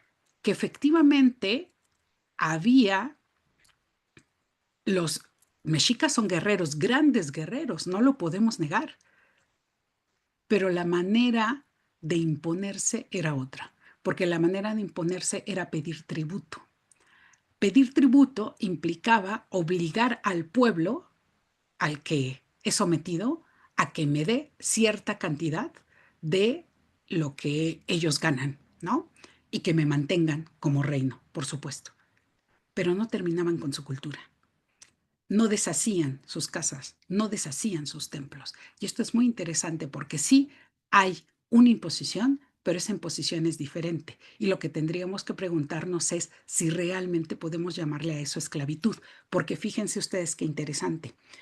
Alonso de la Veracruz justamente decía que si podemos nosotros, dice, si los españoles, si el rey de España quisiera hacer algo bien, tendría que ofrecer disculpas, restituir el daño y regresarse a España, ¿no? Y también decía Alonso de la Veracruz que si se quería tener una mejor relación con los pueblos indígenas, se tenía que pedir un tributo como los propios pueblos indígenas lo hacían y no como los españoles lo hacían esclavizando. Y entonces esto ya nos da una pauta de que hay una diferencia y es una diferencia que tenemos que estudiar, ¿no? Porque la visión del mundo es diferente. Esto es algo muy interesante y es un largo problema que tendríamos que ver y que eso lo podemos debatir incluso ahora con la cuestión de los pueblos originarios. Cómo es su forma de gobierno, cómo es su forma de pensar el mundo, y seguimos viendo que no es una imposición al mismo estilo que el estilo europeo, ¿no? Y en ese sentido, sí, podemos ver que en el sur del país sigue habiendo esta perspectiva de resistencia, que también podemos ver que es una perspectiva humana. Y aquí tenemos que tener cuidado, porque ¿a qué le vamos a llamar humanismo? No le podemos llamar humanismo a todo lo que tenga que ver con el hombre, ¿no? Porque tenemos que ver muy claro las perspectivas históricas, en qué tiempo estamos, etcétera. Y aquí quiero retomar algo que se me pasó, que no dije, pero que es importante, eh, que tiene que ver con el hecho de que las mujeres no estábamos metidos en el concepto de lo humano hasta el siglo XX. Es decir, cuando estos teólogos y todos ellos estaban debatiendo sobre lo humano o el hombre, estamos hablando del hombre masculino, no estamos hablando de la mujer. Y entonces, en el siglo XVII, por eso, Sor Juana fue una filósofa maravillosa que se atrevió a defender su postura como mujer para poder pensar y para poder hablar de teología, ¿no? Cuando en ese momento las mujeres no podían pensar, y se los digo teológicamente también. ¿Por qué? Pues porque la mujer no fue creada por Dios. Esto tiene que quedar claro. La mujer es un apéndice del hombre. O sea, teológicamente, cuando se crea a Adán, Dios crea a Adán, pero no crea a la mujer, porque a la mujer lo que hace es sacarla de la costilla de Adán. Por lo tanto, entonces es un apéndice y entonces, perdón, señoras, pero no podemos ser iguales, porque el hombre es creado por Dios y la mujer no. Y entonces esto teológicamente, Tomás y Agustín y todos decían que justamente por eso la mujer tiene una racionalidad menor, o sea, la mujer no es racional, ¿no? Y como no es racional, dicen ellos, por eso pudo ser engañada por la serpiente. Ujú. Cuando, cuando, cuando en el paraíso sale la serpiente, le tiene que decir a Eva, no a Adán, porque Adán no le hubiera creído a la serpiente, dicen los teólogos. Pero la mujer sí, ¿por qué? Porque tiene una racionalidad inferior. Y entonces esto es interesante porque ¿de qué estamos hablando cuando hablamos de humanismo? Las mujeres no entramos en el siglo ni XV, ni XVI, ni XVII, ni XVIII, ni XIX. Las mujeres entran en el siglo XX como sujetos racionales y sujetos, fíjense qué interesante, como sujetos de justicia, sujetos de ley, etcétera, ¿no? Y vean cómo en realidad los esclavos entraron incluso primero que las mujeres, entraron en el siglo XVIII, ¿no? Pero bueno, lo dejo así, yo sé que, y la cuestión de la escolarización, a ver, no, acuérdense que no solo los jesuitas tenían escuelas, había escuelas teológicas de muchos tipos, pero los jesuitas sí tenían como una convicción propia ser los que enseñaban, dedicarse a la enseñanza de pues de la teología en ese momento, ¿no? Y por eso estaban muy fortalecidos y también por eso los corrieron, porque estaban dando ideas que no le convenían a la corona y mucho menos a la corona borbona que acababa de llegar en ese momento, ¿no? Gracias. Muchísimas gracias, doctora Xochitl. Eh, Hay una petición, bueno, varios comentarios recurrentes en el chat acerca de si puede proporcionar su correo para otras preguntas o comunicaciones posteriores. Y también hay un comentario que me parece muy pertinente. Eh, Dice, su exposición fue valiente y profundamente necesaria. No es común escuchar en el ámbito académico una defensa tan clara y crítica de la historia desde el humanismo mexicano y menos aún desde una voz de una mujer que, como usted, habla con tanta fuerza y convicción. Como abogada afroindígena de Oaxaca y estudiante de la astrología y filosofía ancestral de Tonalpohualli, si en algún momento desea intercambiar ideas de esos saberes, será un honor. Por eso creo que también varios piden su correo. Ahora también, además de agradecerle, le vamos a dar la voz al maestro Elías Robles Andrade, director general del Espacio Cultural San Lázaro, para que nos haga el honor de dar un discurso de cierre de esta tercera sesión. Sí, muchas gracias. Doctora, si no es mucha molestia que las demás preguntas se pueden hacer llegar a vía correo electrónico para que puedan tener respuesta o interactuar con usted, porque pasa que muchos de los compañeros quizás no tienen tiempo de elaborar su pregunta en esta parte, pero podrían hacérsela llegar a su correo electrónico. Y hablando de correos electrónicos, muy importante para todos que por favor estén atentos. Saben ustedes que en la primera sesión el doctor Ambrosio algo nos anunció diciendo que tenía justamente un compromiso académico fuera del país. Y entonces estamos por definir si será presencial, lo más probable es que sea vía Zoom, la última sesión. Entonces les pedimos encomiablemente que estén atentos de su correo electrónico porque ahí les enviaremos justamente estos detalles respecto de la última sesión. Y sin otro anuncio, agradecerles a todos ustedes la atención, su participación y el que estén pendientes para que podamos cerrar de buena manera este seminario. Doctora Amalia Xochitl López Molina, muchísimas gracias por su estupenda ponencia, su estupenda participación. Esperamos seguir contando con usted para futuras colaboraciones. Gracias a todos ustedes en nombre de la Cámara de Diputados, de la Junta de Coordinación Política, la Secretaría General, la Secretaría de Servicios Administrativos y Financieros y sus amigos y compañeros del Espacio Cultural San Lázaro. Muy buena tarde a todos ustedes. Muchísimas gracias a todos por la escucha y sí, por eso les decía que tuviéramos un poco la mente abierta y los oídos abiertos, porque sí, efectivamente, no es tan común, ¿no? Lo que estamos diciendo. Y bueno, mi correo es amalialopez@, Amalia López, espérenme, les voy a dar el institucional, que es amalialopez.unam.mx.